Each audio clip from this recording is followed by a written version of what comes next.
Okay, you're good to go. Okay, this session is being audio recorded, just like every other P and Z meeting. Please be advised that today we're also recording the video as well. Commissioners and staff will generally remain on mute except when speaking or voting, and will keep video of themselves on throughout the meeting. During public hearings, all normal rules, including stating and spelling of your name, apply. Please use the chat feature or raise your hand. I don't think we have any public hearings, do we? Well, I'm not this meeting. Yeah, okay. All right, so roll call.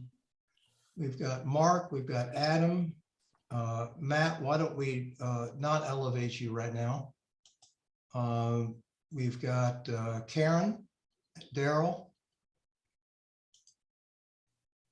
and Daryl. That's 6. That's 5. I'm Alice. Hi, Alice. How you doing? Now we got 6. How you doing? Good. Good. All right. So we have a quorum. So reading and approval of minutes. The regular meeting, April 14. Does anyone have anyone there to say about that? I read through it looked okay to me. I'll make a motion that we accept the regular meeting minutes on our agenda. Why is this different? Second.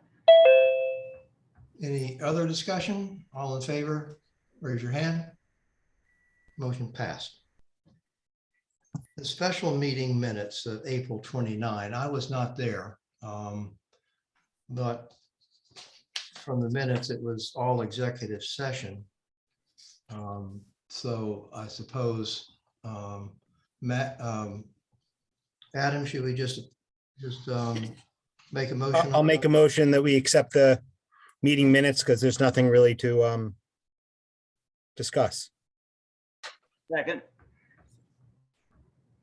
All in favor? Motion carried. All right, public communications, oral. Is there any public communications? Okay, I think hearing that's none. it's Stan. Stan, you have to take yourself off mute and speak.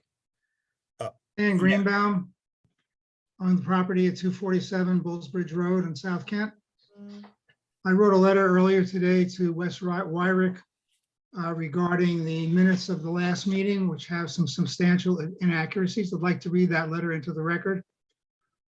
Dear Mr. Wyrick, I'm writing pursuant to the discussion under item 6.B.5 of the agenda for April 14, 2022, Kent Planning and Zoning meeting of possible violation or violations at my property at 247 Bullsbridge Road in South Kent. I have read the minutes of the meeting and I have transcribed the part of the Zoom audio recording. I was not able to play back the video where this discussion took place approximately 2 hours and 39 minutes into the recording. The discussion lasted about 21 minutes. I'm writing to address the manner in which the complaint was brought before the commission. For many years, it was my understanding that the policy of the commission regarding complaints was that they were to be brought before the commission at a regular meeting of the commission by the complainant or made in writing by the complainant. In this instance, the land use administrator, Ms. Donna Hayes, says that this item was, quote, on the agenda for a couple of reasons, one being at the request of Chairman Wyrick, end quote. And again, quoting, she continued that over the past year or so, she had received several complaints from neighbors and residents driving by the property, end quote. Now that's from the minutes. In the recording of the meeting, Ms. Hayes states that she had gotten 2 complaints regarding a number of things that have been going on at the site, end quote. She goes on to say, quote, there were pictures that were in your packet that were taken by the people complaining, end quote. So there was no comment about Mr. Wyrick bringing this to the commission. The only photograph present were taken from the property of Stacy Spence, who owns 237 and 235 Bullsbridge Road. So that's one complainant.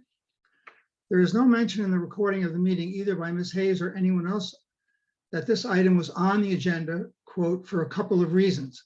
There is also no mention on the recording that one of the reasons was, quote, at the request of Chairman Wyrick. On the recording, Ms. Hayes says, quote, I have gotten 2 complaints regarding a number of things that have been going on at the site, end quote. She did not say that, quote, she had received several complaints from neighbors and residents driving by, as it says in the minutes of the meeting. The minutes also report that there are, quote, numerous vehicles on the property that appear to be inoperable, while the transcript of the recording transcript indicates that she actually said, there's a camper that's there and there's a truck in the wetlands.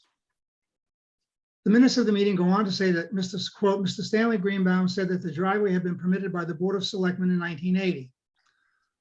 End quote. What I said based on the transcript was, quote, when we built that driveway, we had to get permission from the Board of Selectmen to tie it into Bullsbridge Road, not to build the driveway, but to connect it to Bullsbridge Road. This particular error is egregious because it was repeated in the April 25th, 2022 minutes of the Inland Wetlands Commission. In the minutes of the Inland Wetlands Commission of April 25th, 2022, under item agenda 4.c, possible notice of violation of Stanley Greenbaum, 247 Bullsbridge Road, it says, quote, Mr. Greenbaum replied that he had the soil boundaries identified in 1980. The driveway is not part of a wetland, and he received permission from the Board of Selectmen back in 1980 to put the driveway in, end quote. In fact, what I said, based on the transcript of that meeting was, quote, we had to get permission from the Board of Selectmen to join Bullsbridge Road at the east end of the property. This is 41 minutes and 58 seconds into that recording. I did not say that we had permission to build the driveway from the Board of Selectmen. So that is an error that was repeated in both minutes, and it didn't happen in either meeting. There are numerous additional errors in the statements made by the Land Use Administrator, Ms. Donna Hayes. I bring these to your attention because to approve the minutes of the meeting of April 14th with these errors in place would do harm to the credibility of the commission, as well as to me and my property rights. I will address the other issues raised by the agenda item 6.b.5 in a subsequent letter when I have received all of the documents that I have requested from the Planning and Zoning Commission, the Conservation Commission, the Inland Wetlands Commission, and the Board of Selectmen.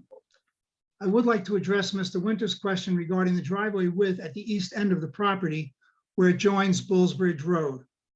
What is seen in the photograph is in fact 2 driveways that had been separated by a wire fence for more than 40 years. For most of that time, I believe that the driveway to the east went with the small cottage now owned by Ms. Stacy Spence. When she applied for a variance to her side lot line with the Zoning Board of Appeals, she needed my agreement to get the variance. At that time, I learned that the cottage was 9 feet from the property line and that the stone wall adjacent to the cottage was on the line. I then learned that the previous property owner had a survey done showing the correct lot lines. I had a survey done last summer that confirmed that finding. When I learned that the cottage driveway was on my property, I had the wire fence removed and took out the Japanese knotweed that had been growing along the fence. The existing driveway was on the property line and had been there for at least 50 years. I have since covered part of it and planted grass where part of the driveway had been. The apron for that driveway was not paved, suggesting that it dated back to the time when the cottage was built, possibly in the 1930s. I will check the land records. When Ms. Spence approached me about granting the variance for constructing an addition to her cottage, I said that I would agree on the condition that an evergreen plant screen be planted along her side of the property line. Since my son, Dan Greenbaum, is an arborist, we offered to assist her in obtaining the plants wholesale, and we said that we would be willing to do the installation without charge. When we were doing the last of the cleanup on the southeast corner of the property last December, we offered to do the planting that week while we had the machinery and people available to do the work. Ms. Spence demurred, saying it would have to wait. It snowed a few days later and we stopped working on the cleanup for the winter. The removal of the knotweed and dead trees left the remaining scrap more open to view in a winter when there wasn't much snow.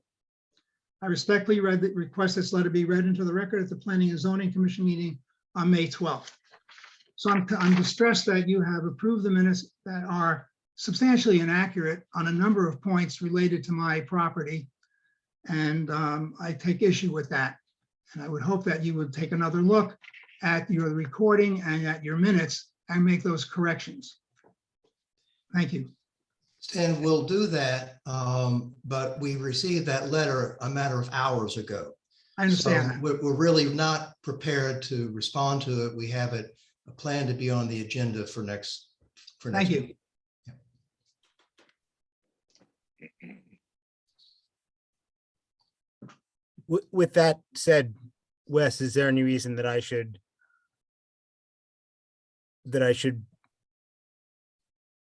we should unapprove the minutes until the commission? I don't know that we can unapprove them. We can amend them, I believe. Okay, And certainly we'll take a look at that, but we really have not had a time to look at this lengthy Oh, sure. letter. Donna, do you have anything to add to that? Not a word. We'll attach them to the minutes, and they will be part of the record of tonight's meeting. Okay. All right, so moving on to 5B1.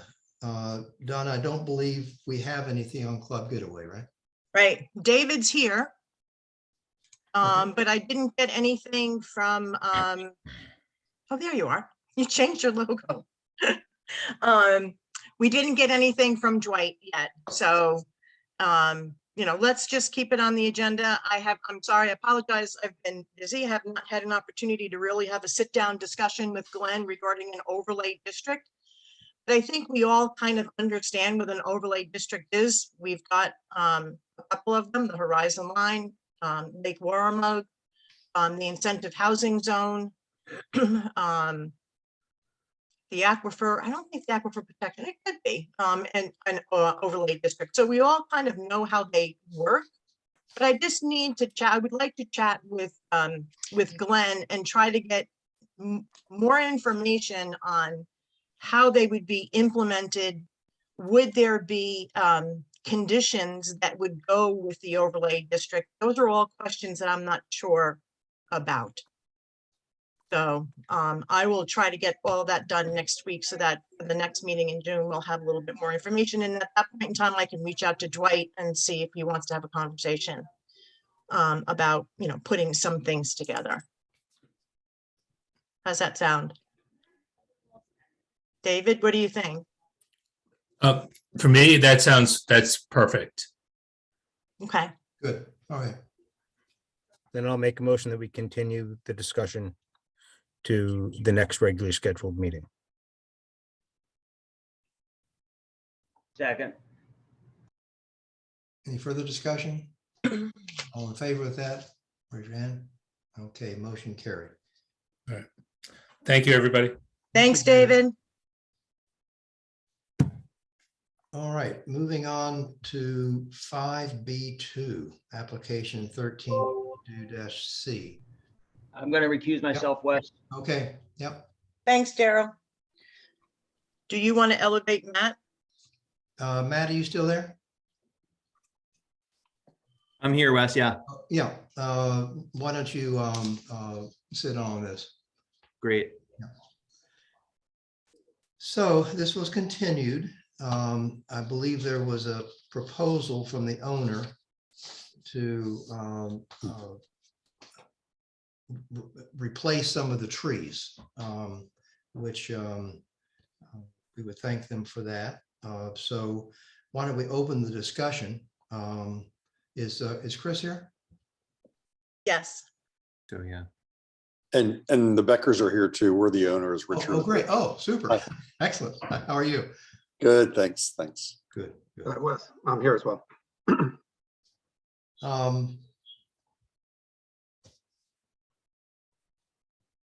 So does anyone have any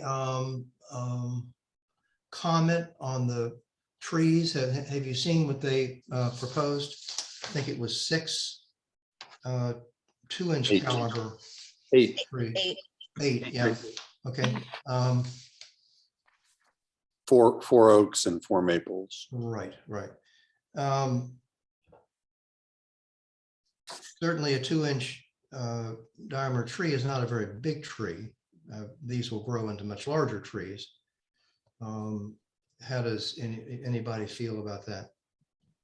I think a 20-gallon tree is about as small of a tree that you can put in without it being a seedling. Right. But we didn't ask them for larger trees, and they will get bigger. They will get bigger. They're actually, if I can interject, they're probably about 12 to 15 feet tall now. In the container, we have them in stock.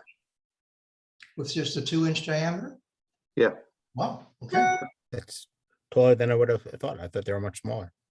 Yep. Well, the Stevens, I'd get her like a 1/4 inch, so 2 inches is a lot bigger. And I would certainly say I'm pleased to see it. It looks like it addresses, certainly for me, the concerns that we had raised. So happy to see this adjustment. I agree with David. My biggest concern was the trees, the pool in this case. It doesn't seem to me that it's going to affect the view shed. The biggest effect was the way that looks from Route 7. I think it's going to take a long time for those trees to grow. I mean, you're probably talking about maybe a foot a year on those species. Is that right, Chris? Yes. So But it'll look good. It'll look great for our grandkids. And I think it's I think it's a step in the right direction. And I also would request, I mean, Chris, you're going to be supervising the planting, right? So I know you said that you're going to plant them close to the stumps, but they're going to need some room to grow, right? So you'll supervise that? yes, yeah, we'll go out on the site and set them in place. We've got to work around the existing conditions, so we'll put them in the right spots, give them plenty of room to grow. So I'm in the soils as well.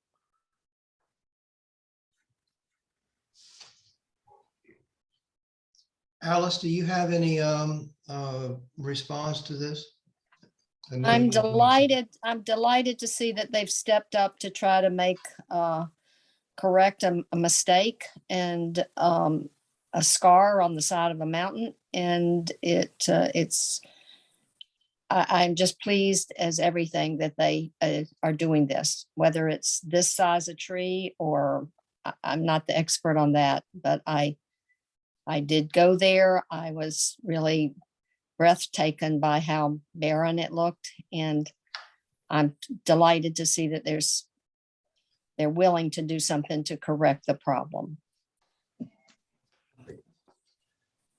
Anyone else have a comment on this? So I think that we've done our job here. And I would be ready to hear a motion on this application. I have just one question. When you make the motion, do you want to set it up so that, they are, they'll be healthy and they'll grow, and if they're not after 2 seasons, that whatever does not make it gets replaced? I mean, we've done it at a couple of different locations. We've set it up that way. But that's up to the commission to determine. Okay, well, I'm sure Kent Greenhouse will, I mean, they normally have a guarantee for that. It wouldn't hurt to put that wording though in the, Right. So Alice, what do you think time-wise? You asked me? I ask you, yeah. Well, I depend on you tree experts and, how, for example, if Kent Greenhouse replaces anything that doesn't meet their standard, I think at least that standard would be what we would base it on. Right. If the tree doesn't, right? Or maybe wrong. Maybe we should say 5 years. I don't know how to make that judgment. I think it'd be a great idea because if all 8 of these trees don't make it, then it's all for naught. So I'll take a stab at it and make a motion to accept application number 13-22C Chris Elko, Kent Greenhouse and Gardens for Richard and Rachel Becker, 79 Mola Road, map 9, block 22, lot 136. Installation of in-ground pool in Horizon Line Conservation District in accordance with the supporting documents that that the applicant has submitted, with the caveat that that there is 100% survival rate of those trees after the second growing season, and if not, non-surviving trees will be replaced. Second that. Okay. As a discussion, I think 2 years is a fair assumption after 2 growing seasons. Any other discussion? Hearing none, all in favor of accepting an application? Raise your hand. All right, motion approved. Thank you Okay. all very much. I know, what, I'm sorry, Adam, did Adam second that? Adam Okay. did, yeah. Thank you. Thank you. So, thank you all very much.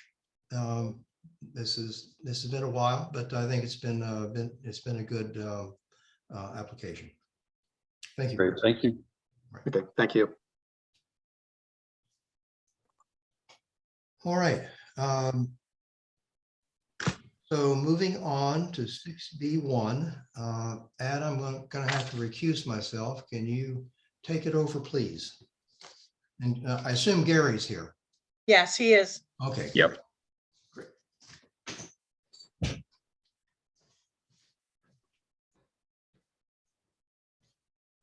And Daryl is back now as well.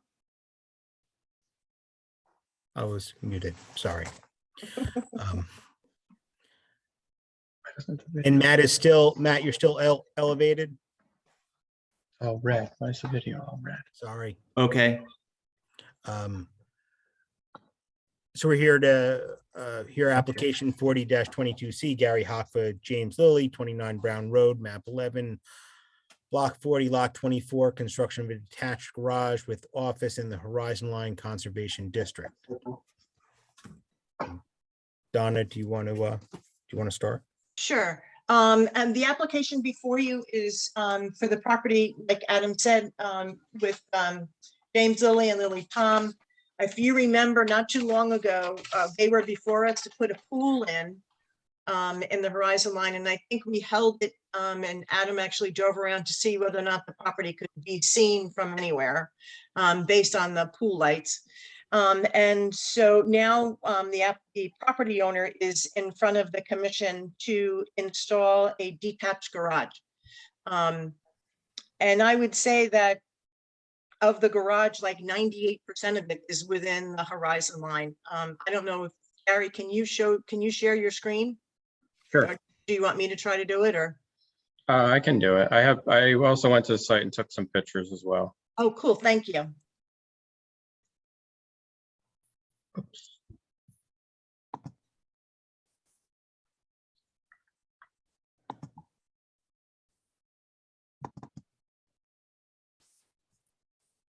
Are you able to see that or? Yep. Okay. Yeah.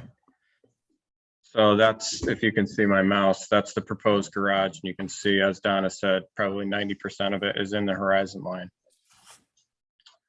Fortunately, there's not any large trees in the area. There's a 14-inch oak in the front that they're going to try and save. I was just on site and spoke with the owner, and he was telling me that.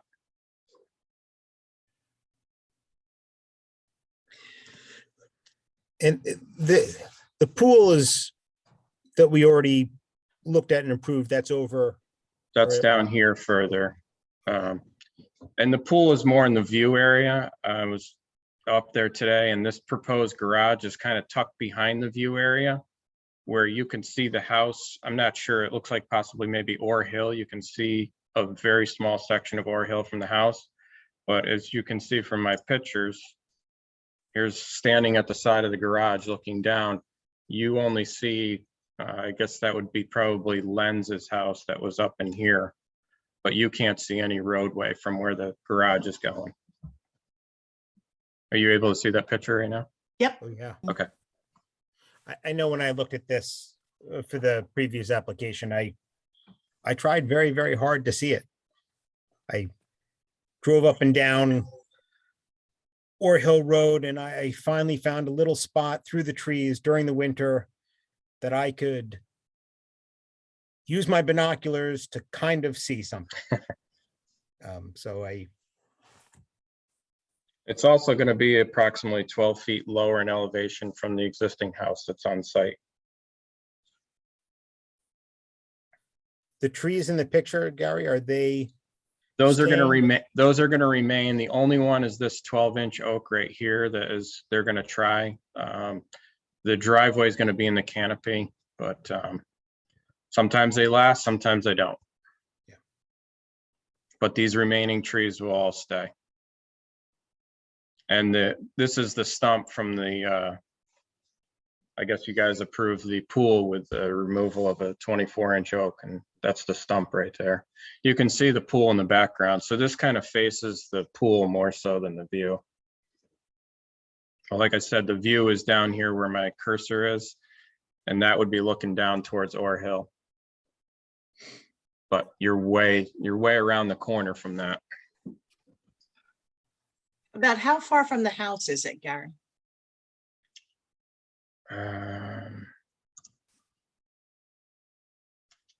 Looks like about 80 feet. Okay.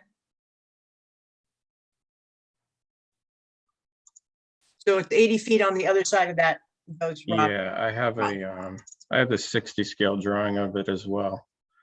This is in case you guys needed the location map that's shown here. Will there be any lighting on the drive or the garage?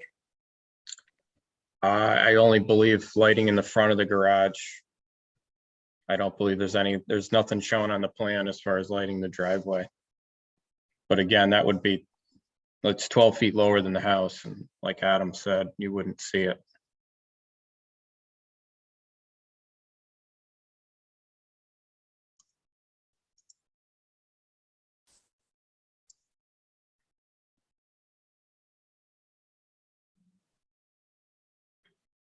We could add that any lighting be downward facing, and we could even add that it's on a motion, so it doesn't have to stay on and comes on when somebody gets there and is moving in front of the garage and goes off when they're not. Okay, so a motion light, Adam? If that would be up to the commission, but that I would suggest that. Okay. Gary, the picture that you were showing before, Photograph? the photograph, yes. Yep. That was looking in, it was looking east? Hang on, that was looking south, almost due south, southeast. If you And the see the picture- north arrow right here, I can, I see it. And so where Well- were you standing when you took the photograph? right here on this wall. I'll zoom in for you. I was standing right here in the midpoint of that garage wall, looking due south. I was looking basically down that valley, the view, what's cut out for the view. It's not even really cut out. It's just a natural field that's there. Yeah. And that was in that photograph, to the left as we were looking was the house, right? Yes, this is the existing house. And then the pool is pretty much centered right there on my cursor. They're installing a pool fence, I guess, in the next couple days. That's right. That's somewhat in the middle distance, right? Past the house? Yes, yes. You can just barely see it. I don't know if I can, yeah, I guess I could zoom in a little bit. Part of that pool, Now you can see downhill this. portion of that pool is above grade, correct? Yes.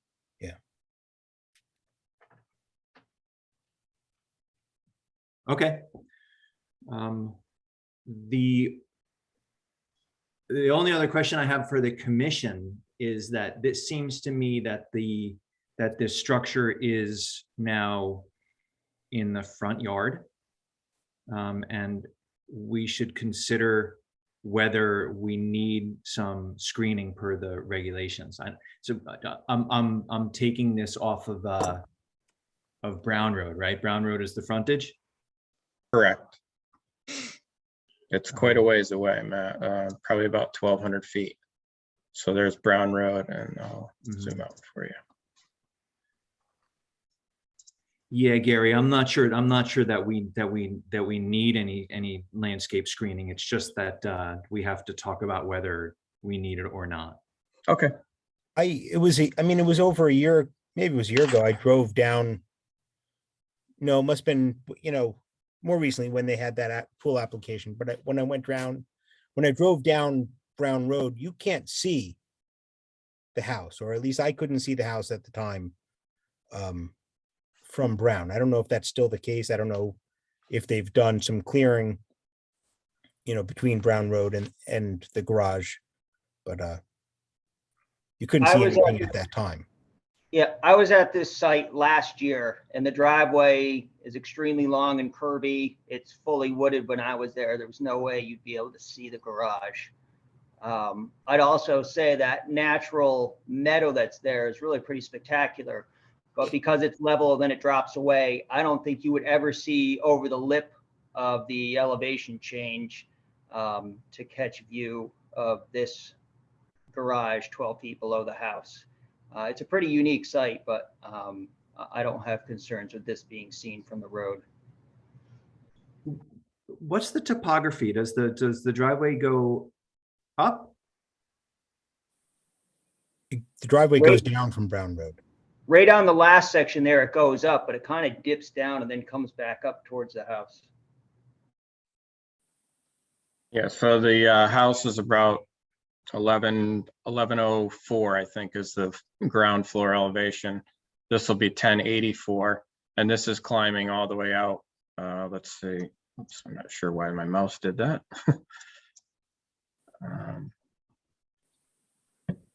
So this dips down into a wetlands crossing that they have approval for. Oh, I don't have the rest of this topo. And then I would say Brown Road is probably a little bit higher than the proposed garage. I don't have the topo all the way out to the road. One other thing is Art Howland are the neighbors that are the closest neighbors to the north. There's a whole row of hemlock trees that are back here that you cannot see their house as well, as far as any other neighbors seeing this proposed garage.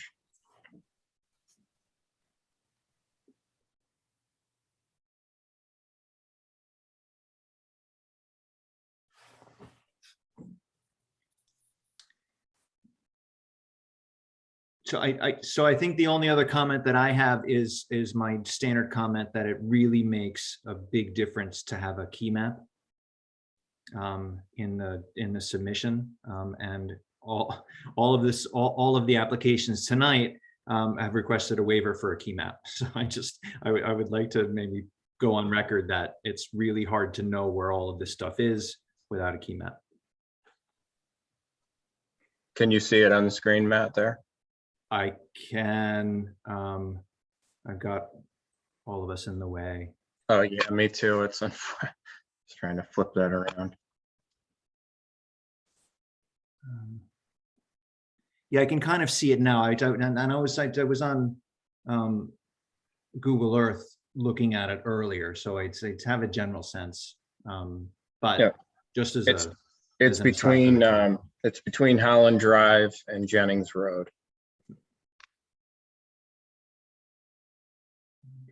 And the view that you're looking down towards is sort of the S's in Ore Hill Road, or maybe the entrance to Lenses is about where. And like I said, it's very difficult. I think Adam said it as well. It's very difficult to see down to the actual road. You can sort of see Ann Bass's Fields off in the distance, but it's Ann Bass's Fields way, way up on top. You can't see her house. Okay, thanks, Gary. No problem.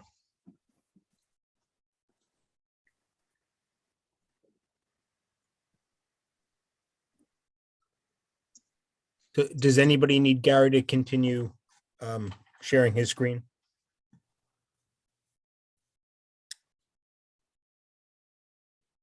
And I Not think me. Gary, you can Okay, I'll can stop. you can give us our.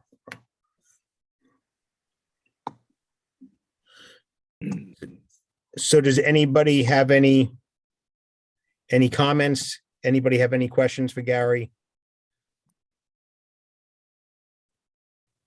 Then I would entertain a motion if anybody wants to make one. I'll move that we approve application number 40-22C, Gary Hockford, James Lilly, 29 Brown Road, map 11, lot 40, lot 24. Construction of a detached garage with office in Horizon Line Conservation District. Subject to the proviso that any lighting on the garage or driveway leading to the garage will be downward facing, full cutoff, and on motion sensor. I'll Second. second the motion. Okay. Any discussion? All in favor? Motion carries. Thank you, guys. Have a good night. Thanks, Thank you, Gary. Gary. Take care, Gary. Okay, Adam, thank you very much. You are welcome. So we have yet another Horizon application. 4122-C, David Brawley, 16 Longview Road. Is David here or? Yes, he is.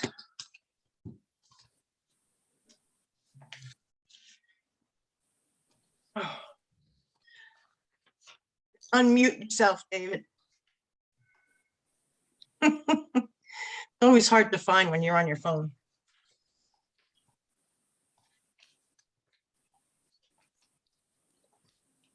He'll be right back. Anyway, in the meantime, the application is for the construction of a concrete, pretty much submerged storage building with a living roof.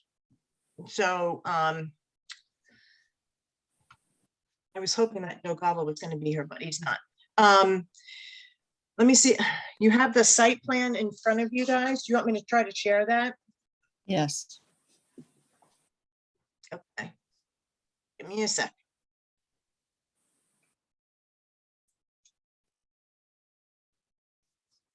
I think you can hear me now, Donna. Yes. Okay, great.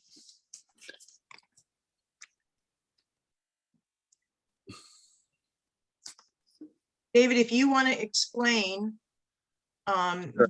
the process. In the meantime, I'm going to try to pull up the site plan. Okay, so the building that we want to build is for storage only.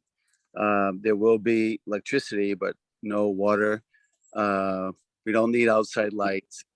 It's going to be a concrete structure where the walls that are facing our driveway are be covered with soil. And so 3 sides are covered with soil, and the roof is going to have 12 inches of soil as well. So it's a living roof, pretty much hidden. And where we're locating it is on the lower part of our land, where there's a little valley there. So our neighbor, we have to walk up a hill to get to our neighbor at 15. And what's happening here? I'm sharing your site plan. Oh, I see. Okay. And so Joe Gavo, and I believe that this will be mostly hidden, except for the lower part where there'll be 2 doors. And the land continues downhill there, and it's full of trees. So even our neighbor 15, there's no neighbor on the other side. It's all trees. And where it's sitting, the building where it will sit is again in a already sort of a lower part of the land and a little valley. So it's very easy for us to tuck the soil up on the three sides. And again, it's going to be a solid concrete roof with 12 to 14 inches of soil on top of that.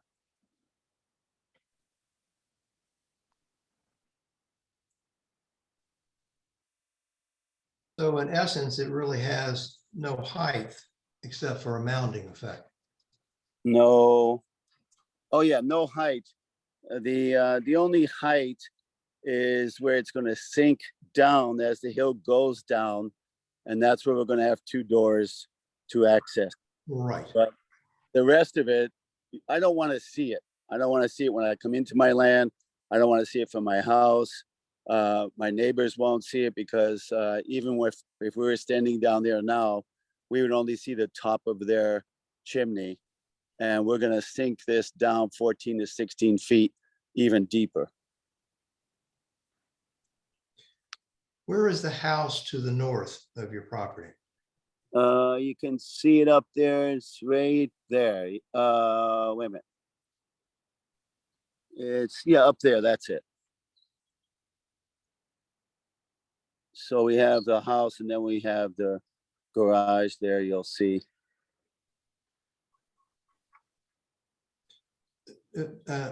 What I meant was the property to the north side.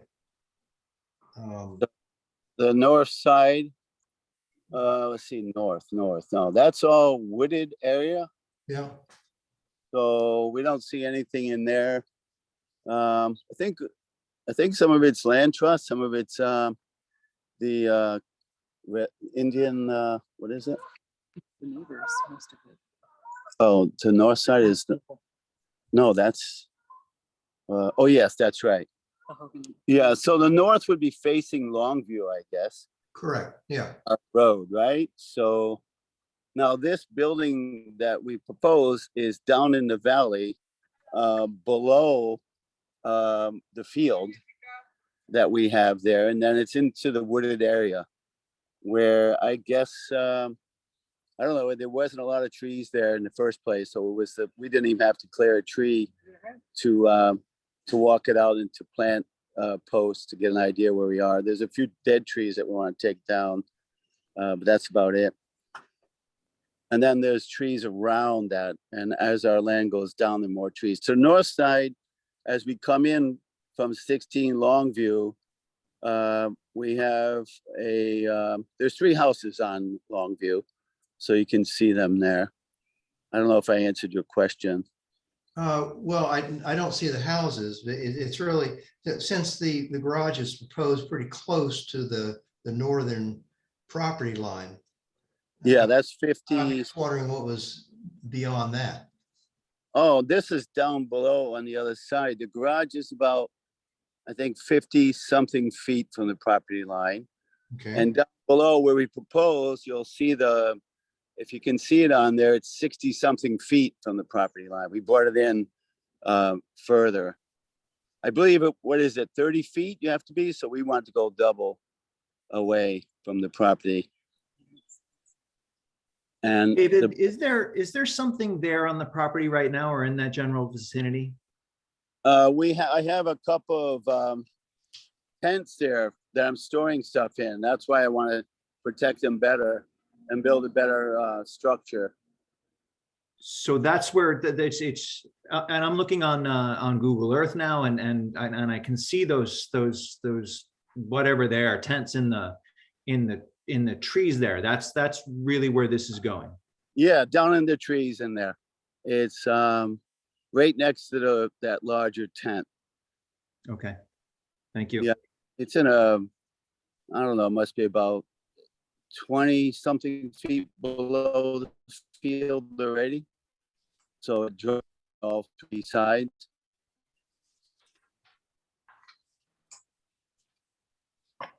It's an area that we thought. I'm sorry, you said below. Does your driveway, what's the topography here? Does the driveway go down? No, it goes uphill. And then from the proposed access to this new structure is also going to go up, or does that generally flat? that's gonna be going down that field along the trees. We're not gonna have a lot of access down there. I don't really wanna create another driveway, so to speak, but the access is dropping down because again, what we're proposing is down in the back on the lower side of our property. So the driveway you see it coming up of 16 Longview, it sort of turns, it goes up the hill. Yeah, Well, access will be to the left going down the hill. going down the hill. Okay, so Yeah, there's no risk of seeing that structure No, from it's your gonna be- mountain? It's definitely gonna be all under soil. I won't even see it from my house. I'll have to go around the lower side to see it. Because again, 3 sides are gonna be covered with soil. And what sorts of trees do you think you're gonna have to take out in order to do that construction? I know you said very few. There's probably 2 oak trees that are dead, and I don't know what the other one is. Maybe, I don't know, maybe a birch. It doesn't even have any living branches on it. We gotta take those down anyways. One fell not long ago.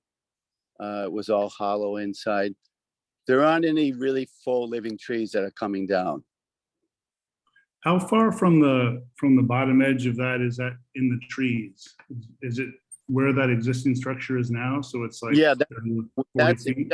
where you see that is, that's how we're gonna have access to this new structure. So where that tent is, that will be removed. The goods will be put into storage, and that's how we have access to this storage building. Got it. Okay, just on the map you've drawn, it looks like it's going to be lower than that. Like almost on the edge of where the woods are. Maybe not quite the edge, but the proposed driveway would go almost along the edge of the trees there. Would go along my property trees. I think you're looking at something from the air, so you can see I have a field there. It's about 1.5 acres. Yeah, And- the lower field with the fence Yeah. along the edge. Yes. So we're the opposite side of the fence against the trees on our property, going into our property. That's where we're gonna have access down to this building. Got it. So the building would be a little lower than the existing tents right now. Oh, yes, probably as much as we can go. I want to lose the whole thing if I can. We're shooting for 14 to 16 feet lower than it is now. Got it. Okay.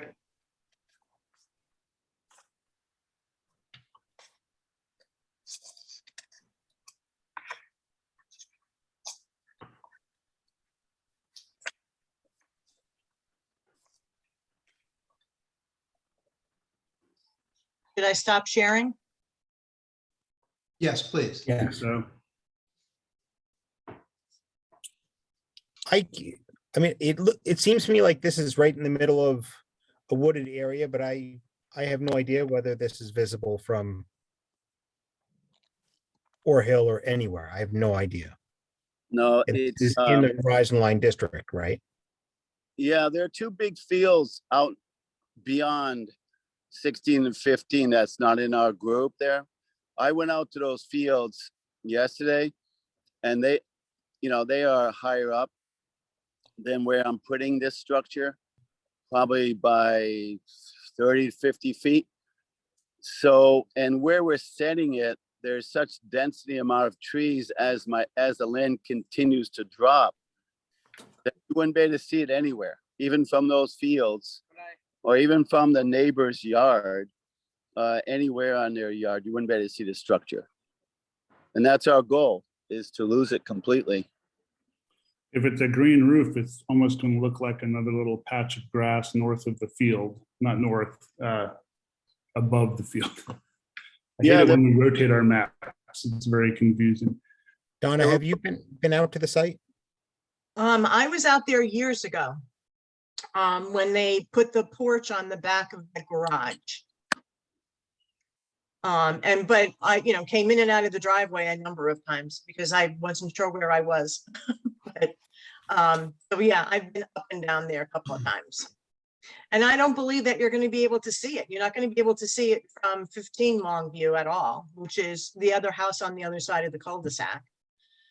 Because it's that side of it will be buried into the mound. and then covered with the grass. And then the other side of it would be his view from his own house, looking down into that area. Oh, I thought it was the other way. I thought David, you were saying that the green roof was gonna face your house and that the doors for access to the garage were going to face away from you, which is, They are, which is, they're facing down. Into the away- fields. Yeah, away from my driveway. So as you see the driveway coming up, if you look down there, the access doors will be on the other side. And the roof won't be just flat and then, growing. And then the soil is going to be sort of mounted up to the roof and then sloops back down on the other side. So you won't be able to see this as a structure at all because it's going to look like just a hill, a small mound of soil that's living. And then on the other side of that, we have to go around it to get into the building from the lower side. Right, so the garage doors are facing east. So on the east hand side. Yes, exactly. Okay, all right. Will those two houses to the east see it? There's No. lights, you said. No, that no one's going to be able to see that. Like I said, I walked over to the fields there, and it's so low down there. There's a valley that it drops down below, and then it comes back up to those larger fields that you see. And then of course it drops back down to the paved road. But as the paved road from the paved road up, you come up high, and then there's these two big fields, and then it drops back down again pretty deep, because I hiked it the other day and I was huffing and puffing when I was coming up. And then that sort of lower level is the bottom part of where our building will be sitting. So then it goes up to my house from there. So it's sitting in a bottom of a bucket. You just won't be able to find it. So it's the right approach to approach a horizon line application by burying the building. That's certainly the right approach. I don't buy that you won't totally see it, but that's okay. It'll be a mound, but that's you won't see it from afar, and No, you won't. And that's You won't. our concern. No, you won't even be able to see it from, you have to be within a few hundred feet on the lower side to see it, because it's all dense trees down there as well. And from the other side, you won't see it at all. But from the horizon, there's no way anybody would see that beyond, because they can't look up and then down again. No, it's not going to work like that. so there's no way to see it from Ore Hill Road, which, I'm looking at Google Maps, at Google Earth, and I can see your lot, and I know you can't see it from the top of Gear and Flat Rock. You can't see over there. I'm just not sure as you go up Ore that you can't. I don't think you can. Well, if you go up where I don't know. it is, up that hill there, you can't see it because you can barely see where our house is sitting up on top. And when they built that house, they cleared some land. So we see that cut into the horizon from our house. But where this structure is going, it's lost again down inside the hole. It's down in that valley. Your vision is not going to go up and then down to see that, no matter how high you are up on Ann Bass's over on that hill there. You wouldn't be able to see it. It's too low. So I agree with Wes that it's a really great approach in the Horizon Line District to have a mostly buried structure. It's hard for me to know what we're going to see without seeing any elevations of the building, without seeing the south, northeast, and west elevation. It's hard for me to know what's going to happen with the tree removal, because it's as David said, it's sort of hard to tell whether you're going to be cutting any trees down there. David, you said that you were going to, I'm sorry, David Birnbaum, and David Booley, you said that you're going to take some trees down. I'd like to know what trees those are So for me, I need some elevations and I need to know where that driveway is, which is wooded, which is not, and what trees are coming down. Well, there's probably 2 trees about 60 foot and 1 smaller tree, but they're not even in the footprint of where the building is. The Sorry, only- I don't mean for you to tell me now, David. Oh, I'm- okay. I mean for you to make it as for me, to make a further submission. Could we get a picture from the fence, like just sitting on the fence, looking up towards where this would be? As I think that would be illuminating. If Google Earth is correct and those trees are all pretty tall, I could see how the whole thing is going to be invisible, but a picture would be worth 1,000 words in this case. And I think it's a team map, with topography on it where we can actually see, where the heights are around it. How you're, and you're describing how this is lower and kind of almost down in a bowl in the middle of a bunch of trees, but we have to actually see how that is. So what do you need exactly so I can understand what to prepare? For me, if you could get us a map with topography and mark where this is going to go, so we can see that clearly on it, that would be really helpful. Okay. And that would be, That topographical map should also show the tree line. Right, you should have trees on it, yeah. Yeah. Right. And which trees, pointing to the trees that you're gonna take out. And some photographs would also be very helpful. Okay. All this could be answered if there's anyone wanted to come up and look at it, because then they would see so clearly, where this is. And there would be no doubt about, as that sunk down in, that no one would have the visibility to see it, so. Is the garage staked? Is it staked on the Yeah, property? it's staked out now, yes. 4 stakes. I'm very familiar with the neighborhood. I've sold a number of properties there over the years, and this spot, this location, has always been sort of a hidden from the beginning. And I don't believe that you can even see the house, which is much higher on the land, from anywhere. And the owner's description is very correct. It goes down, the land goes down into like a little bowl area. And I know that because I sold the land below this property and walked that many times. I think we do have to be thorough, but I don't think you're going to see this from anywhere. Maybe the sky. Yeah, I agree with you. That's why I was willing to bet a hamburger on anybody that thinks they're going to see this after we've done it. To make it even more less visible, I'd have to dig a tunnel to have access to this building, and I'm pretty close to that now. So come on, anybody wants to come up, take a peek, but I'll go through all this, but it's kind of frustrating because I couldn't have put it in a more hidden point and designed something that would be more difficult to see from anywhere, just based on the geography there in the building itself. David, I don't think anybody doesn't believe you, but because it's in the horizon line, we need to see it. It's not I think everybody really thinks it's great what you're doing and how you're doing it. It's Do you folks, are there ever folks that come out and do site visits on these kind of determinations, or? yes, sometimes we have site I'd be visits. happy to and- go out there, David, and take a look at it. I don't think that'll take the place of what we're asking for, but yeah, I would certainly be happy to go and walk the property.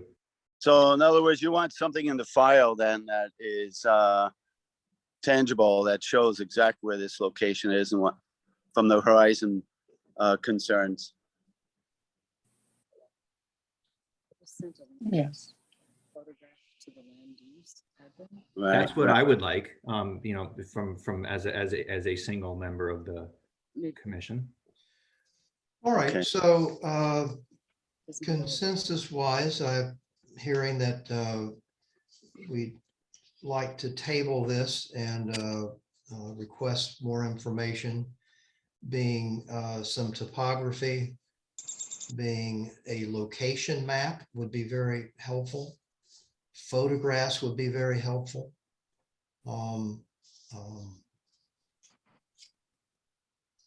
So that's what I'm hearing.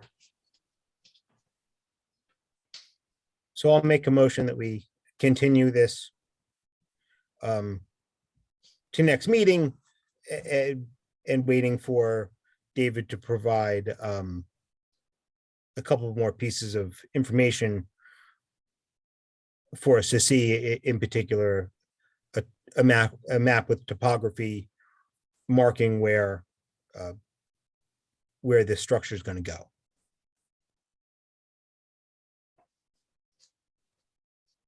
For your second, I'll second that. any further discussion? All in favor to table to next meeting? And motion carried. Okay, thank you, David. Thank you.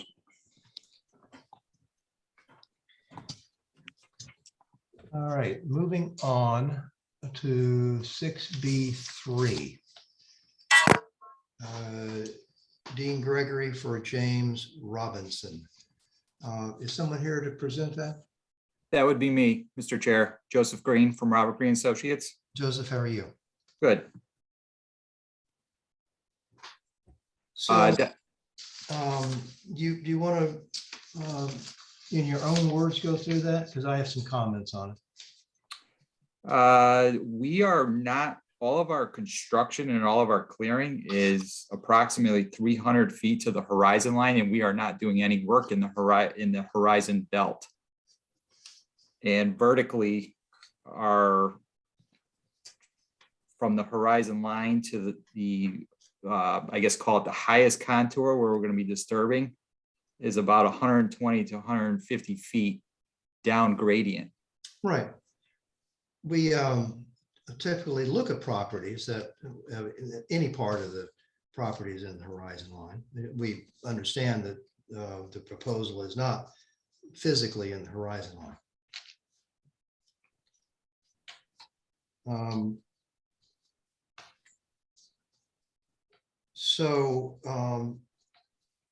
My concern basically on this, Cobble Road is an incredible scenic asset of the town of Kent. They've, on the high side of Cobble Road, there's been many, I think, quite successful properties. Number 60, which is a little bit to the north of that, there's no visibility of the house, certainly on down the line, with the same grade going all the way across. My concern is, quite frankly, erosion. You're proposing a tremendous amount of clearing and grading. As a matter of fact, your contour map is a little scary, in my opinion, in terms of grade. What is the grade between the house and the driveway? I can't read it. I can't get total dimensions, but it looks like it's approximately 25, 30%. Correct. So what do you propose to plan on that? Our intent was to do grass, but we have matting and whatnot to be able to stabilize that slope. So I just know we've had a couple of incidences of houses on Cobble Road where the erosion coming down the driveway has been a real issue. I see that the driveway, as it runs parallel to the slope, are you picking up any grade on the lion's share of the length of the driveway? Yes, that's how we were able to get up into the hill. Well, it doesn't look like you're picking up much in terms of the contours. Across the, call it the parallel portion of the driveway with the roadway, correct. That's generally going to be flat. but that's probably 50% of the length of the driveway. So you're not gaining elevation and you're grading in order to accomplish that. Correct. However, the only way to access and to get up to the house site, we needed to gain length, and that was the way of doing it. Okay, but it just seems to me that if the house were further back on the property, you could have a better angle at going up. It's the house is pretty close to the property, and it's how high above Cobble Road? I'm guessing it's 80 feet. It's like 60 to 80 feet above Cobble. About 60 feet. Right, right. That's a long way, and it's maybe what, 80 feet from the property line? 90 feet? Roughly. I mean, I don't have any dimensions here. That's a hell of a gradient.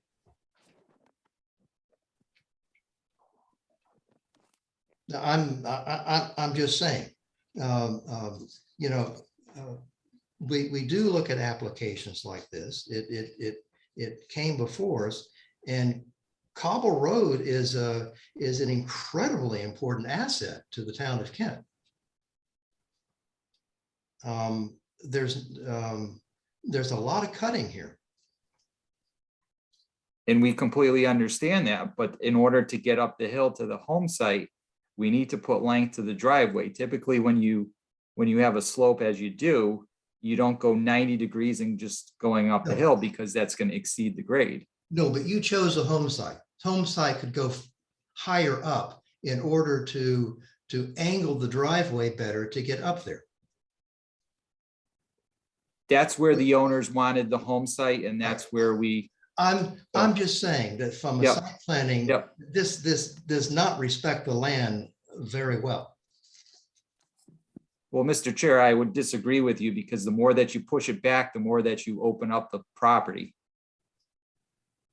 From a height standpoint, or from a height standpoint. So if you're pushing the house back, you're opening up the property more from a clearing and disturbance standpoint.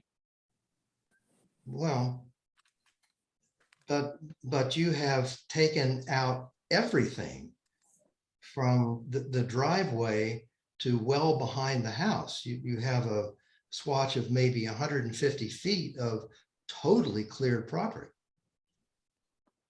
Correct. So anyway, I've said my 2 cents. Anybody else have anything to say on this?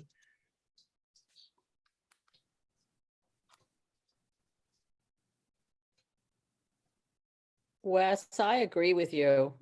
When I saw the application the first time we were presented with it, I felt exactly that way. Precisely what you're saying, that the cobble is a huge asset to our town and the community. And I think the last time I talked about it, I viewed this as being a pimple in a beautiful spot.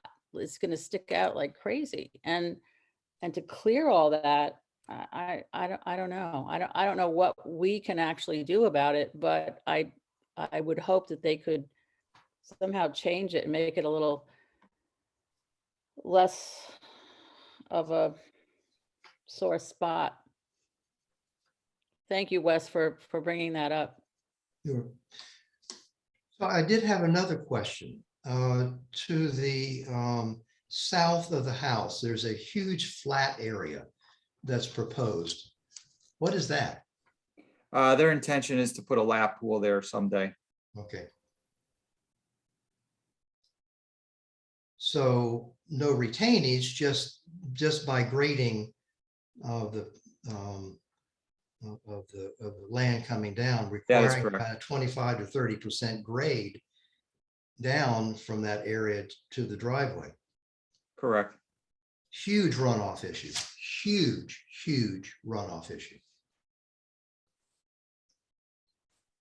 How would they access that for pool construction after the house and driveway are done and the site is remediated and seeded? Would they have to then disrupt for an access route to put that pool in? I would have to say no. And I will get you an answer on whether they're gonna do I think the plan is to actually do the pool during house construction, but I'll confirm that. Dean has, majority of his houses that he's built, the pool construction is done during home construction.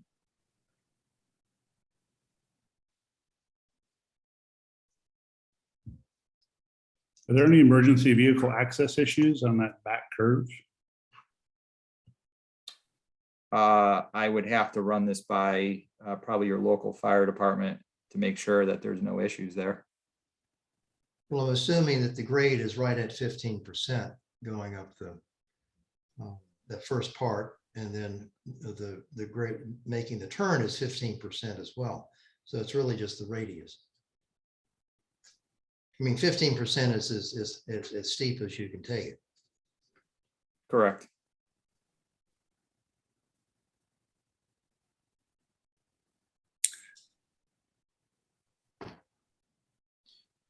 Donna, do you have anything to weigh in here?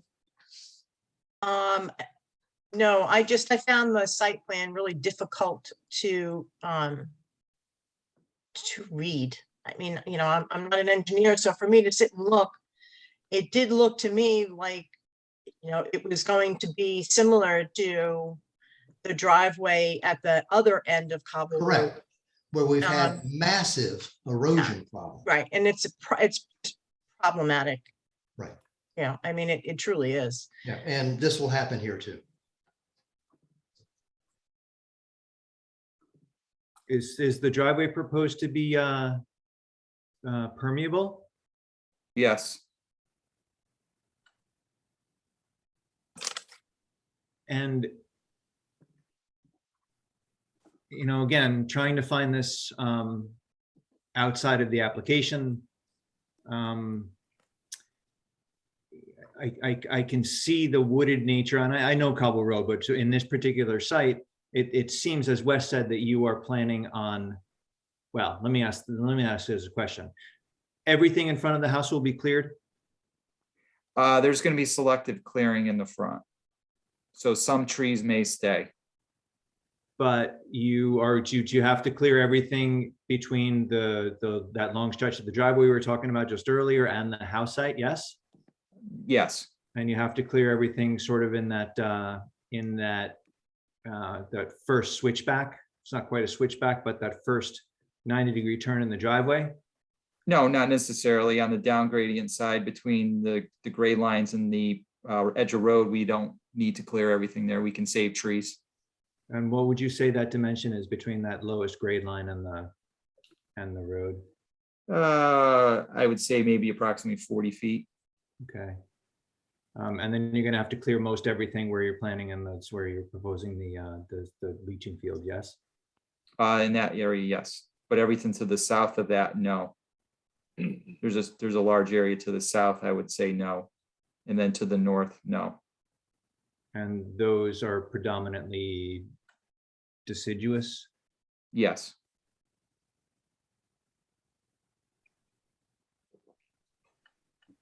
What is in our purview here exactly to review? This is a horizon line application, correct? Right. And nothing that's here is even close to the horizon line based on the map. That is correct. We're over approximately 300 feet to the horizon line. But because there's horizon line on the property, that gives us the right to object to what appears to be wholesale clearing right there by the road. You're absolutely going to see it. I mean, it's as Mr. Green has said, there's pockets of, you know, a 40-foot swath, and then if that's 40 feet, then a 120-foot swath below the driveway.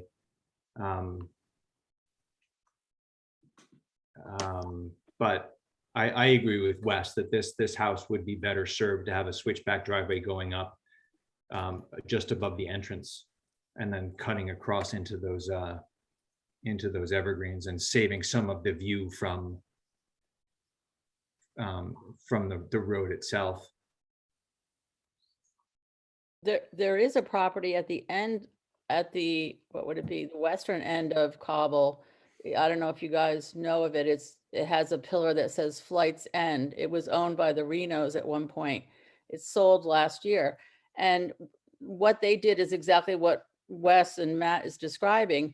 They pushed the house all the way to the back, almost to the, as far as they could go with the back property line. And they did not clear cut the, the rest of it. The driveway is a little rugged. It does switch back, but it would probably be the solution here. And even if the house site, even if the house site stayed somewhat where it was, and you accessed from what is that, the southerly direction. I know that's a steep and switchbacky driveway, but you at least save the, you save that lower, guessing 1,000 feet of vegetation, of tree growth. So my point from a site plan perspective was, again, thinking the house is better served further away from the road. You have more than half the driveway with, it's not the scale, so I can't tell, but you have, I would say, at least 150 feet of driveway that's flat on this steeply pitching road. The only way to overcome grade is length. And you've offered nothing on the majority of the length of the driveway.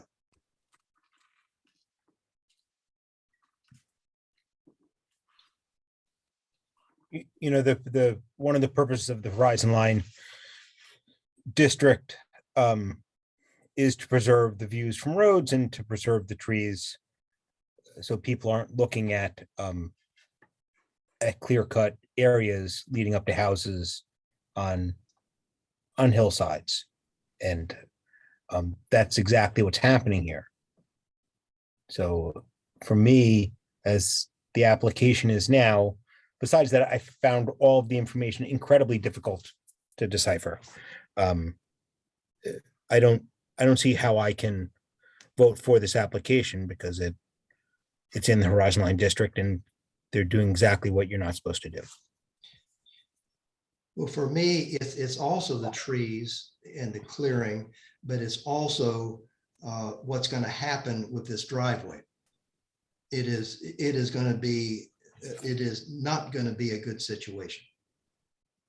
So I agree with that, Wes, but is there a situation where we could get behind this application if we were shown some real engineering, stormwater management studies, and a real landscaping plan, which maybe put back some of the screening that is lost in this.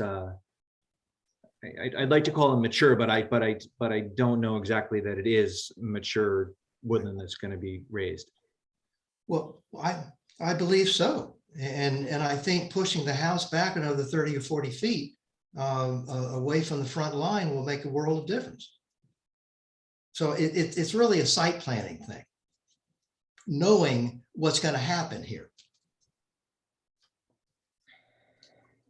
which makes it tough for us sitting on the commission when you know these things.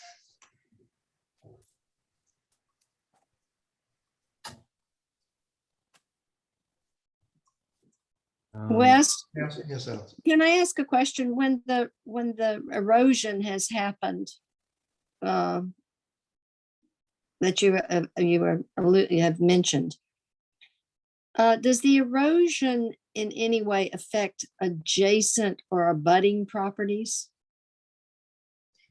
It would not in this case, nor did it on the northern part of Cobble Road, where that road has constantly spilled soil onto Cobble Road. Right. So the erosion was onto Cobble Road, but not onto No, other. it's onto Cobble Road. Yeah. Yeah. Okay. Just wanted to clarify what the erosion is damaging.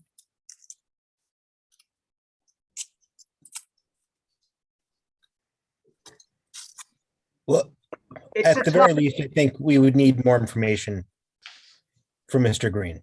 You know, I do think we need to see some engineering to understand better the ramifications of the runoff coming off of the driveway and the erosion, and it'll give them a chance to relook at their site plan and get some reevaluate advice where from they the- position the house.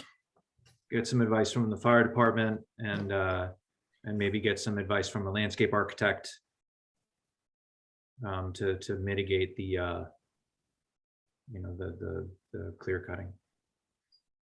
We should get some clarity on where the clear cutting will be, because I think there is a diagram in here showing that a substantial amount.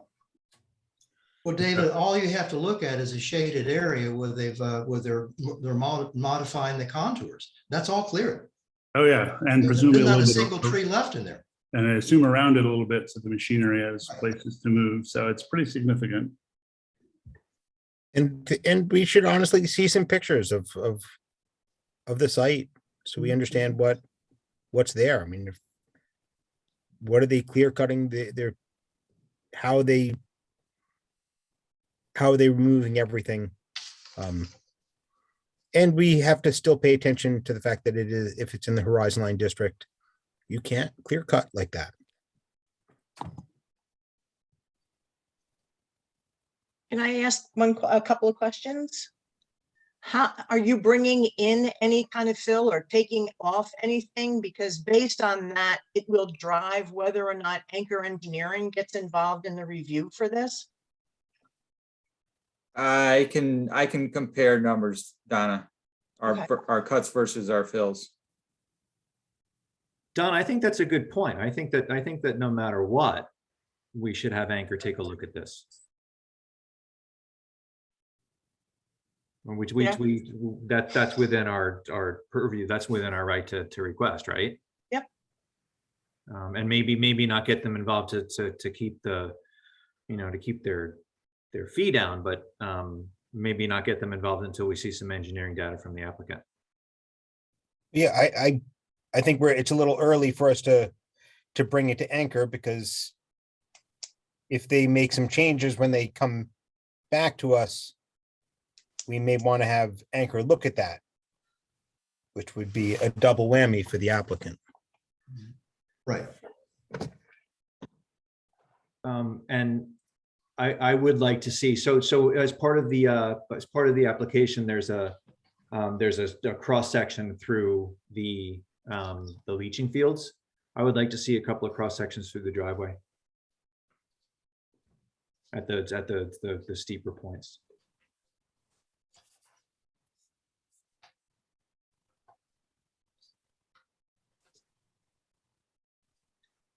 Is that a grade profile going up the driveway you're suggesting? I don't think we need a full profile. I mean, for me, Wes, I can see enough of the change in grade at the first 90-degree turn and at that switchback, but just a couple of maybe you're right. If that's what we should call it, the grade profile at a couple of cross sections of the grade of the driveway. Or maybe a section taken from the house down to the road to see the grade variant. Sure.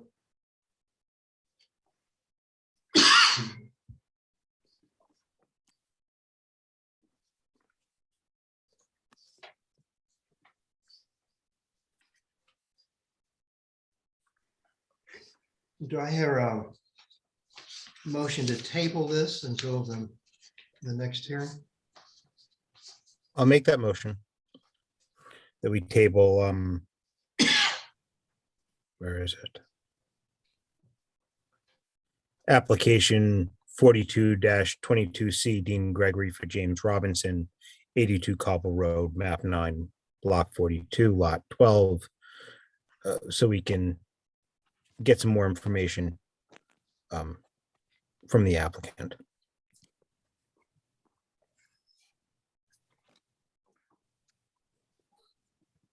Okay, Is there a second? second. Any further discussion? All in favor? Okay.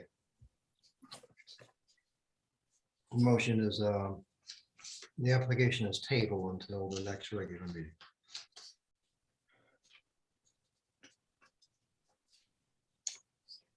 Mr. Green, do you have any questions? No, I understand your concerns. Okay, and you can send whatever information you want to my email, and I'll make sure that it's in the public meeting folder. Okay, Donna, thank you. Okay.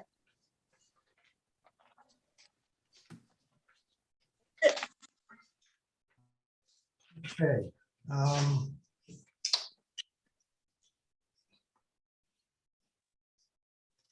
So that is the end of new business, and we're into staff reports. Okay, a quick question, since we have so many Horizon Line applications, it seemed like, would it make sense for us to start adding Google Earth views to these applications as part of the process, since it's incredibly helpful and it would augment what we get from the applicant. But it's pretty much the first thing I do now is I go to Google Earth and I try to Yeah. find it and float around a bit to educate myself from the drawing. I agree with that. And it was something that Matt had said about the waivers, which we very regularly are just fine with, that somebody doesn't supply a T-map. But Well, it's, you know, right now, you can pull a T-map off the internet. It's not Yeah, some arduous thing to get. yeah. And it really would make a difference, I think, for everybody, certainly on certain applications, if we could see the topography of the land around it, because it's very hard to tell looking at a site plan. well, as the applicant, that's a very powerful thing to show. I don't think we have anywhere in our waivers that Google Earth, that we require a Google Earth submission. I mean, Can we change that form and maybe? I mean, also- we could look at doing that, yeah. It also says you need 10 hard copies, which I don't think we use Right. those anymore either, so. Does anything stop us from pulling it up live and someone sharing it on the screen while we look at an application? I mean, that's almost more useful than having static pictures. Yeah, I think that would be fantastic. I mean, I did that a couple times. Other people have done it as well, so. Right. That was incredible. And we can ask questions, we can zoom in and out, we can look at the surrounding area. The live presentation that you gave us, even in that application, was incredibly helpful. The one thing everybody has to know is that Google Earth is not current. That's right. You know, Yes. it's a few years old. The pictures you're looking at are not current today. They're not current last year either. You know, so Yes. they're old. It With- just gives you an idea of what a site looked like in 2016. Adam, you I always think it's personally, newer than that, but Yeah, it's like 2 years old now or less, I believe. Perhaps we should consider the use of drone footage for I these. asked about that and I was told that I could not get a drone. Why? Well, because people expect a certain amount of privacy on their property, and the property does not have a height limit. So I was looking at using drones for blight conditions and seeing if Right. people are building, and Mike said, because I learned how to fly one. And Mike said, absolutely not. There hasn't been any case law at this point in time, but there's an expectation of privacy. And that doesn't just stop when, you know, at 10 feet. As long as you keep your drone above the public road, you can be the person to help establish that case law. I don't want to do that. The next person can do that.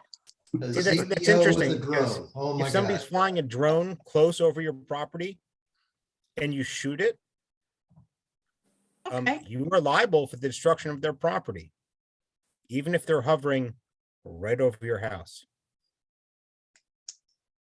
Just, I was just gonna add, it's also frustrating that, the two principal things we're often looking at in Horizon Line applications is tree cutting and lighting. Yeah, right. None of these applications indicated that at all. We have to have the applicants talk us through it and then rely on their oral testimony, which is ridiculous. I mean, Right. the plans that they submit ought to be indicating tree cutting and lighting. Or lights on the house or show. Yeah, right. I mean, for me, this last application was very difficult for me to decipher, honestly. Well, hard to you know. decipher. I deciphered it. It scared me to death. Well, I was glad you did, and I listened intently to what you were saying. Well, perhaps we can set up an agenda item for the future and come up with some recommendations or something, so to move us forward, make it a little more modern, or however you want to describe it. Yeah. Yeah.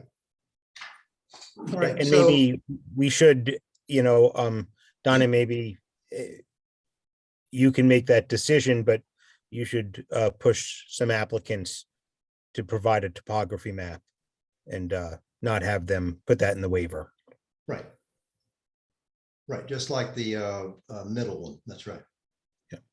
So topo with a key map. Yeah, I think that would be helpful for, not in every application, but I mean, you see them and you know what it is that we need and so I think that you would know the applications that you could advise somebody, look, they're going to want to see a little bit more. You're going to need to get a topography map. Right. Yeah.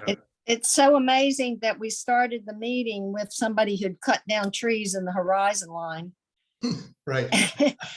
And we're ending up approving more cutting down trees in the horizon line. It's sort of, and take a lifetime to grow them back. So Look, maybe if we you- should be, maybe we should have stricter definition of the tree cutting thing. Driving around Kent, which I drive around Kent. I mean, I drive like, there is an awful lot of clearing, A lot. There's a lot of building, a lot of clearing. I mean, it's everywhere. It's a little bit shocking as you drive around, seeing all of the work that's being done. So it's something that we really do need to pay attention to. Right. The other thing is too, you're allowed to drive by the site, to go to the site, to find out if you can walk the site. I just, caution that if you're going to go with someone else, it's a meeting. Right. So, I ask that you at least, if you're going to go by yourself, and just drive past it. There's nothing that says that you can't do that. So, and as far as sharing the Google Earth, we do that all the time in wetlands. So it's very helpful for wetlands as well. We should just set it as an expectation for clients or for applicants, so they know. Well, I mean, I did it for this application in David Boulez. I was looking at Google Earth. It was Matt who asked him about the two little dots, which were tents, and that's how I understood where he was talking about putting this garage, but I could not tell from what he gave us. Right.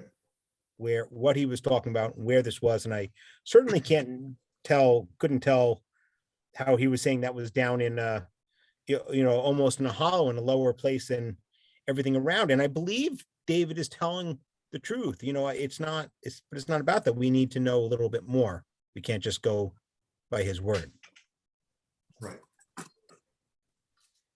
So Donna, you have anything on a staff report? Yeah, I'm taking tomorrow off. Good. Well, actually knew that, and it's gonna be a nice trip. Yeah. We're just going up to Stockbridge for the day, but this is my third meeting this week, so taking a day off. So I'll be back on the 16th. Okay, POCD subcommittee. Okay, so we met on the 9th. We reviewed the draft of the POCD, the first time we'd seen it in its full proposed form. We spent a couple of hours looking through it. We think it's at the point where the balance of the commission should be brought in to take a look at it. We've got a meeting scheduled for the 25th at 5:30 for the full commission. And Glenn is going to take us through it. If we agree at that point that it's complete enough to bring to the public, then we will send it to the public and ask for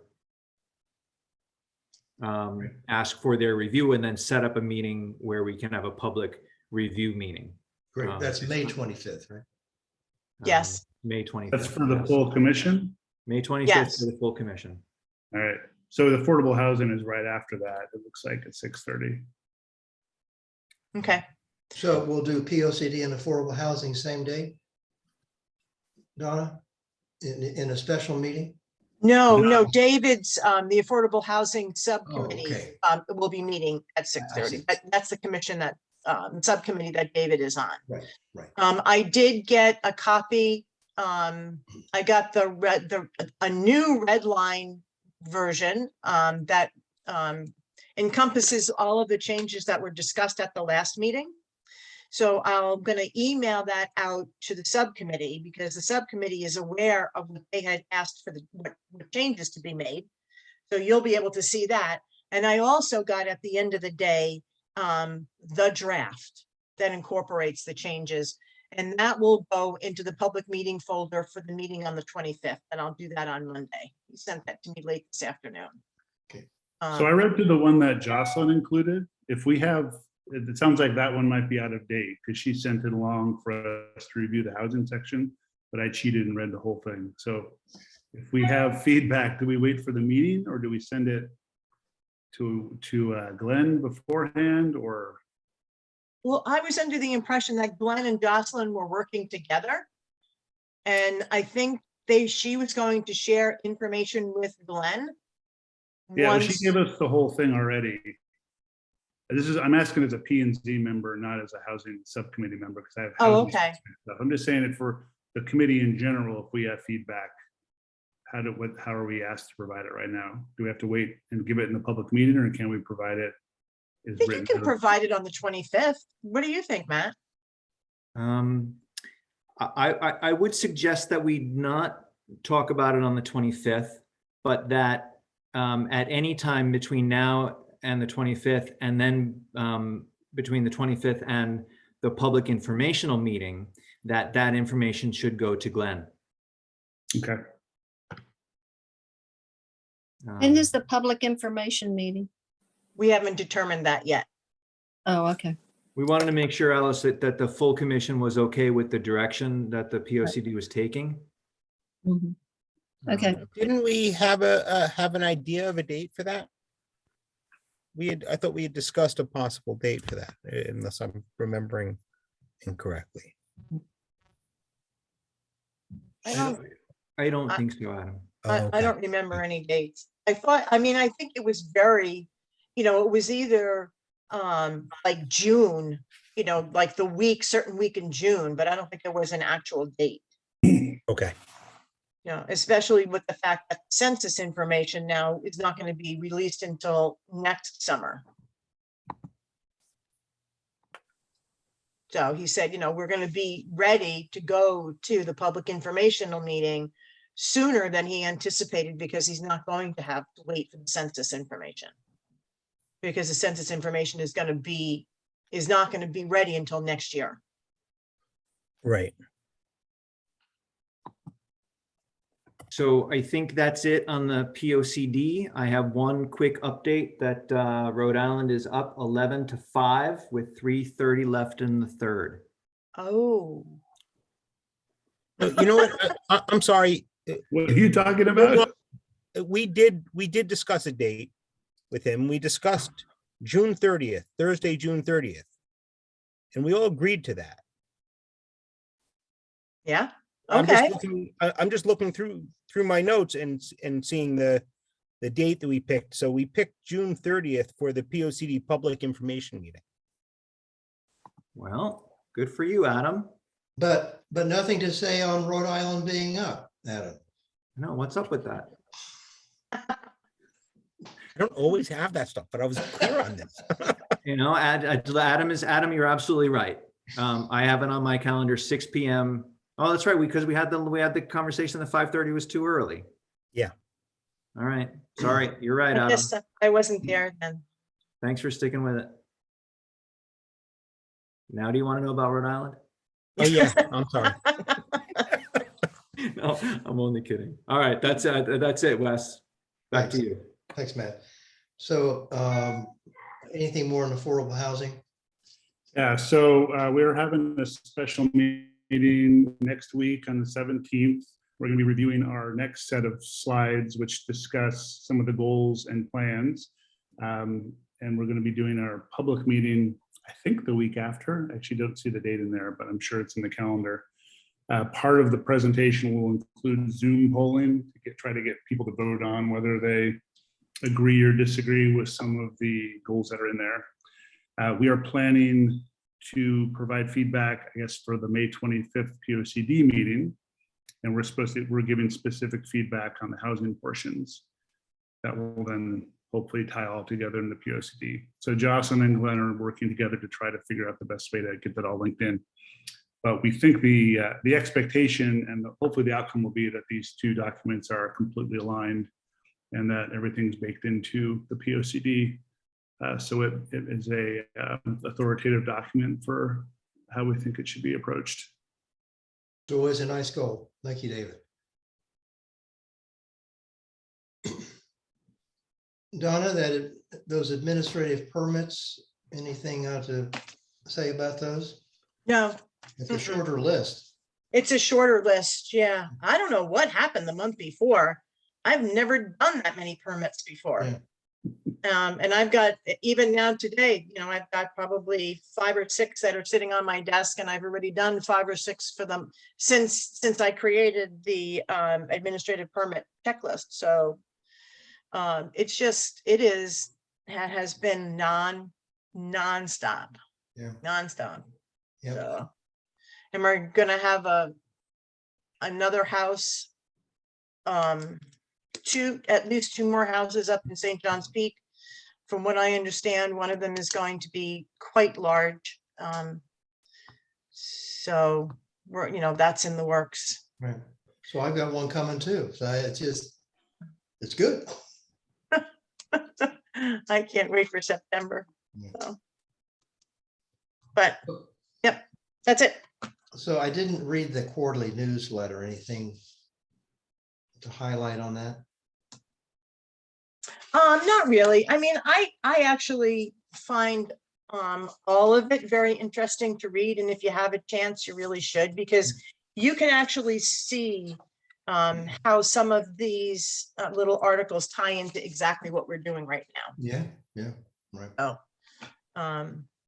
It's a good, I mean, I think it's a good little document. It's kind of like a Reader's Digest magazine. Yeah. It's concise and to the point. Matt, I got your certificate for attending that the luncheon. I don't know if you want it, but they sent like a little diploma that you had attended. So It's got a whole wall of these things. You should frame it, Donna, and put it on your wall. Mine, I didn't attend. You did. You should put it on your wall. Yeah, you could be like the coach. Well, it's unfortunate that that time that you spent there is not going to be counted towards your official training. Hey, Donna, a question. The note in the quarterly newsletter about the inn that was created as a commercial use in a residential property. I just want to make sure when I read through that, it sounded like that they sued in order to create a new non-conforming use. But they weren't using like an ADA or anything else. It was just like, we want to do an inn, and the court said, okay, you can do an inn. Seems like to me, no, I agree with you. I'd be very curious if there was, if I don't know if there's somebody who could summarize how that happened. Just thinking in terms of the other similar issue we've come up with, if this is a more pernicious thing, or because we have so much rural residential property, if this is something that we might want to be aware of for some other reason. Like Okay, if I can somebody ask wanted to Mike. do a restaurant or a store or something in commercial, I'm sorry, in residential zone, if how that can happen through a court judgment like this. Right. I can ask Mike if you have any specific questions. I can ask him. The specific question is why? How did something like this happen? Like, I can ask him if he has, and he might have more information on it. yeah, that would be appreciated. Okay. So Donna, do we need to move into executive session? Yes. Yeah, I've got a lot of stuff to say. Okay, so I think we should do that at 8:47. All right, well, actually, there's a question from Mr. Greenbaum. Is there a staff report follow-up on the possible violation that took? No, there is no staff report follow-up, and there will not be a staff report follow-up. When I do a staff report, it's the history of the act of the property. And I do not update it once I create it. Hope that answers your question. Okay, In fact, it would seem that there would be, since there has been changes in the situation since a month ago, it might be appropriate for the commission to be aware of that. Yeah, no, when I create a staff report is simply the history of the property, the location of the property, how many acres is on the property, and all the documentation that's in the file. And that's what goes in the file. So any kind of updates that get done, they are recorded in the minutes and filed as official updates in that way. Well, it would seem that there would be appropriate, after spending 21 minutes on this subject last month, that something be discussed regarding it. Okay. Anything else? all right, so let's move into executive session 8:48. Okay, I need to move Mr. Greenbaum into the waiting room. So let me see if I can remember how to do that.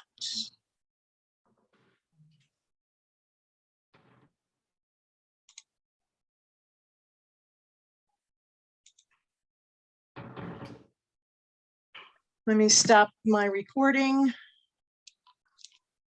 I'm gonna pause.